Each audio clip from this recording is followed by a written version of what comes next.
Hey, what's going on, everybody? Boilon here, back for another video here on Marvel Strike Force. Today is Thursday, which means we have another episode of Should You Core Emma Frost X-Men Edition. So in this video, we are going to be talking all about Emma Frost, the second member or the second new character member of the Astral team. And of course, we have the information that the Shadow King trials are, of course, next Friday, November the 22nd. And so this video is going to be all about whether or not this is going to be a character that you're going to want to spend your power cores are, or in some cases, buying, right? For those of you who are watching and who are spenders. So hopefully by the end of the video, we'll have that figured out about whether or not she's going to be worth it. So if you're ready to go, everybody, let's boil this down.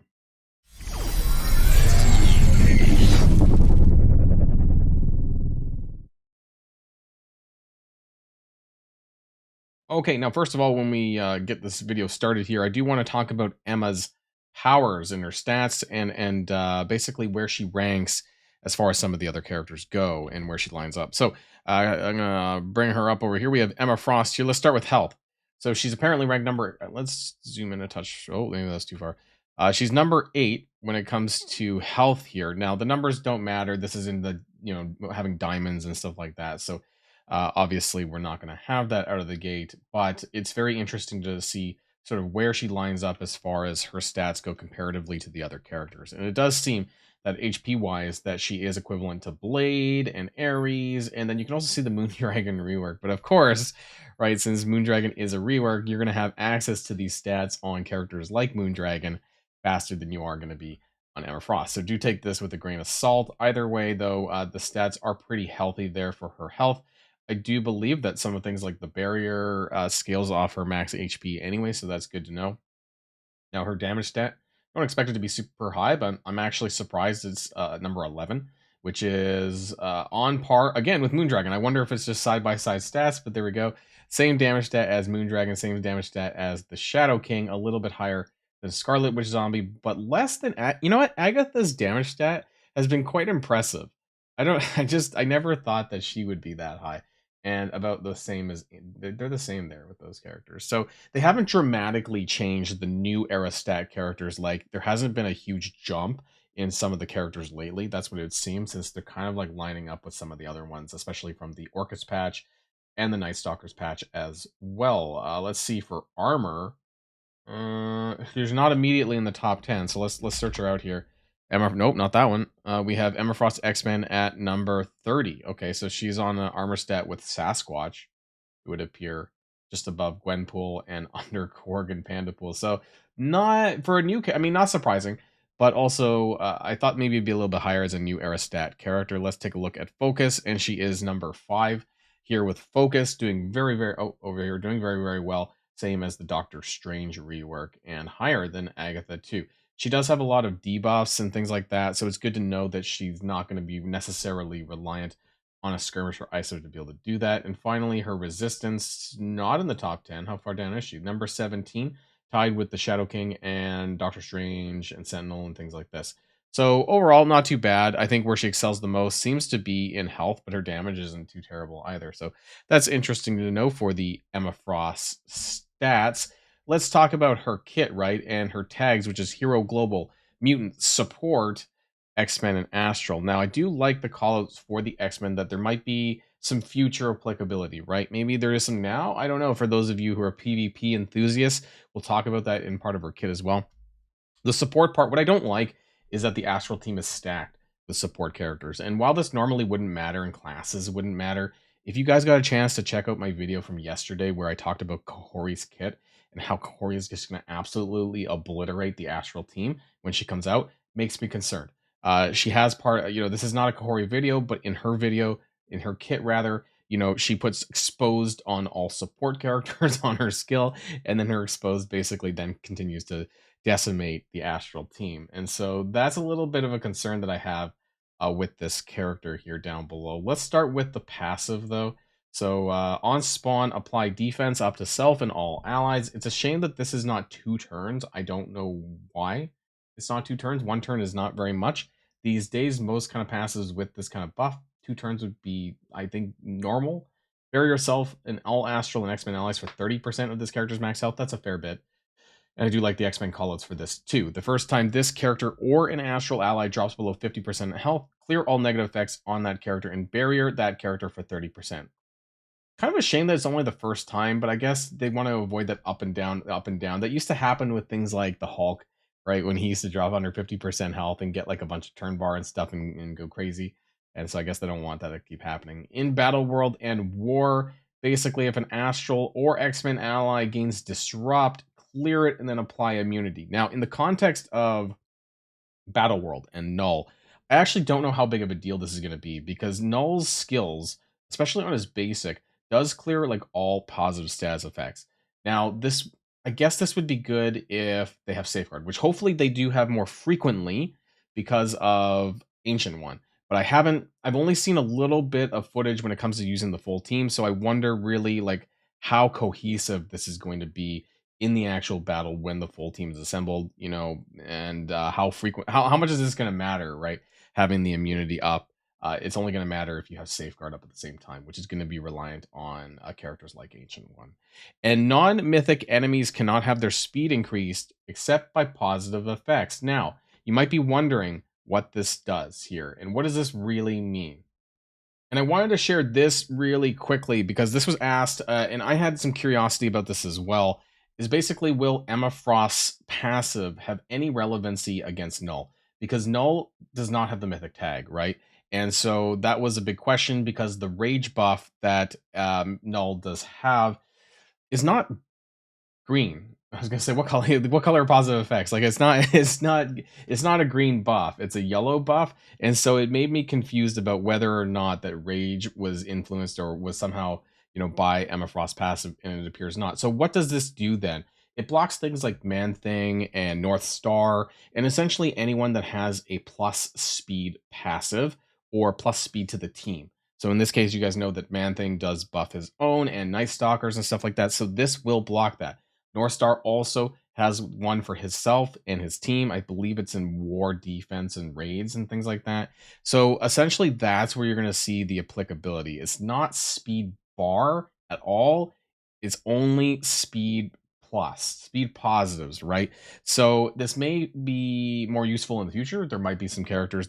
We seem to be getting a lot of like speed passives now that kind of circumvent speed bar because there's a lot of characters now in the game that block speed bar. So this might have some future applicability, and this might also have some standalone PvP applicability in Cosmic Crucible and things like that, where you could just flop Emma Frost down there, and then she would block things like the Man Thing speed bar in Crucible, things like that. So there is some plug and play value here if you do want to use her outside the team. So we'll keep that in mind as well. Her basic 270% damage to the primary target, then applies a bunch of regens to the injured ally, things like that, and then barrier. And then, of course, it has all the astral text when it comes to dealing less damage to the team. Not anyone, and that's actually only if they attack their own team members for astral. Her special attacks for 250 and applies ability block for 2 turns. It's actually 2 turns, not 1 turn. I looked this up in the JSON file because I knew it was 2 turns, and it is 2 turns. They need to change the text on that. It's incorrect. Anyways, and defense down for 2 turns, and then mind control, and it does more damage, and then apply offense down to the controlled characters, and then defense up for 2 turns to the team. All allies, actually. It's not just the astral team. So that's nice, I guess. And then in Battle World and War, X-Men and Astral allies gain 20% of this character's max health, and it's unavoidable, so that's nice.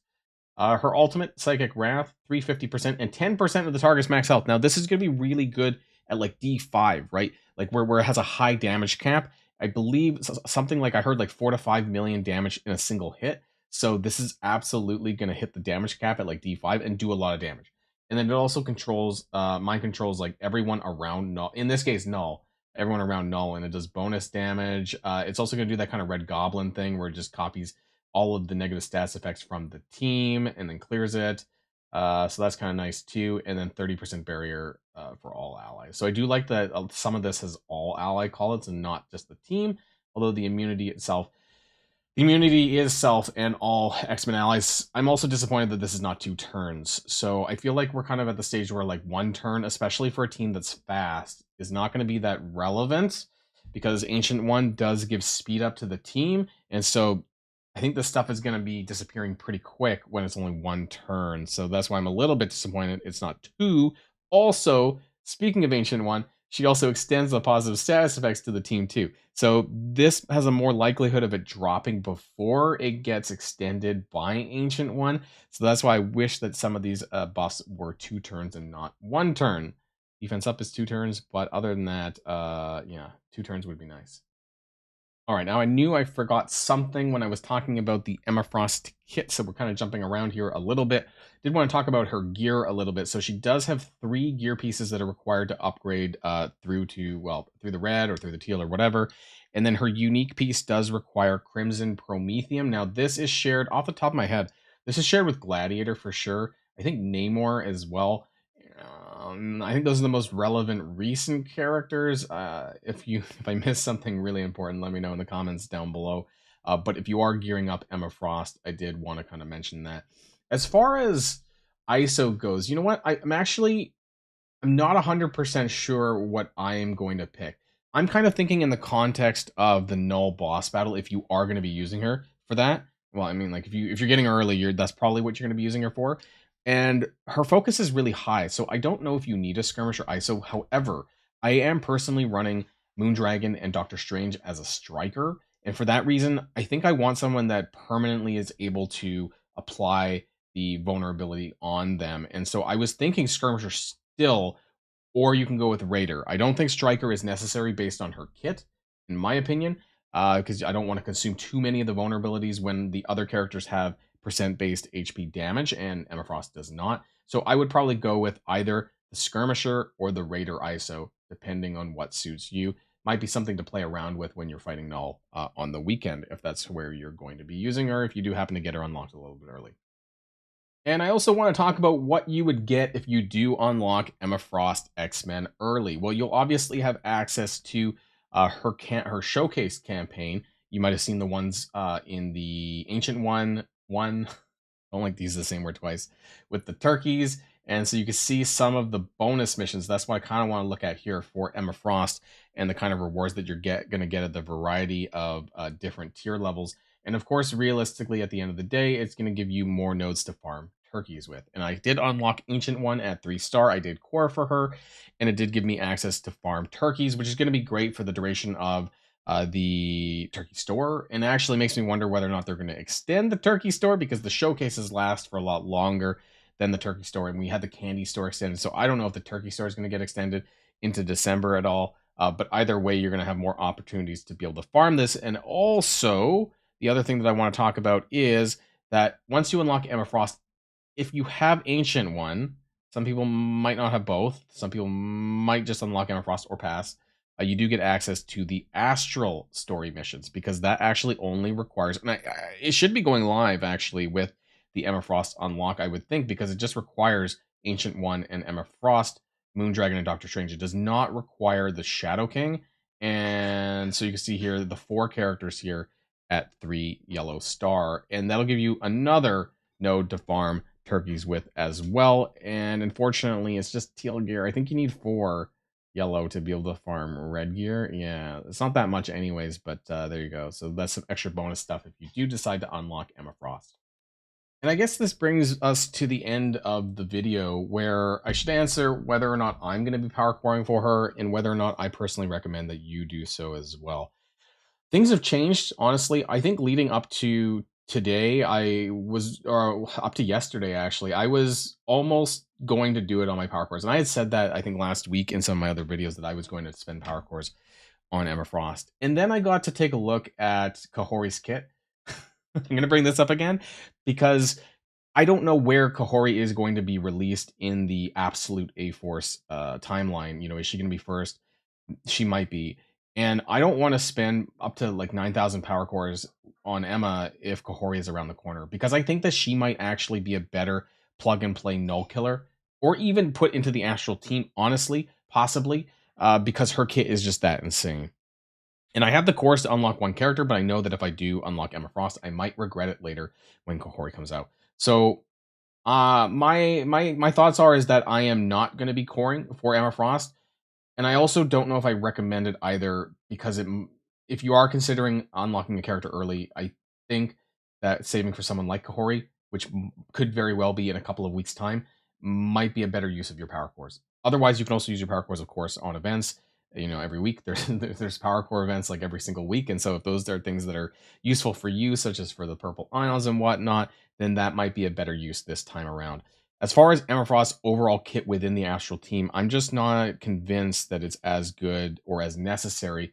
And I actually think that she might be replaceable. That she might be you might be able to use somebody else, right? When it comes to the null battle, whether it's Odin, whether it's Old Man Logan, or just someone else that can do a little bit more damage to null, because there's so many support characters on this team.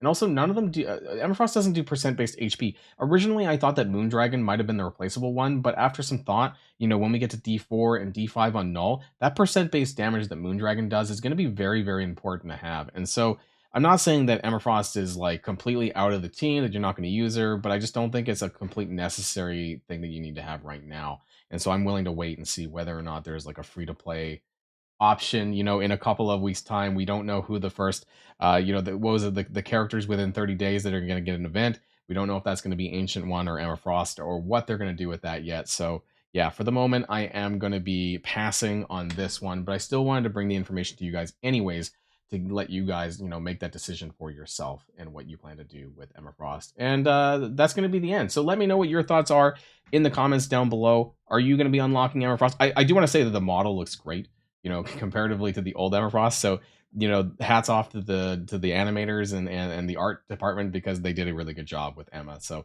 you know, for better or for worse, I think they did really well here. But that's going to be the end of this video. So let me know in the comments down below if you're going to go for Emma Frost. Otherwise, until next time, everybody, stay safe and healthy, and I'll see you all later. Boilon signing out.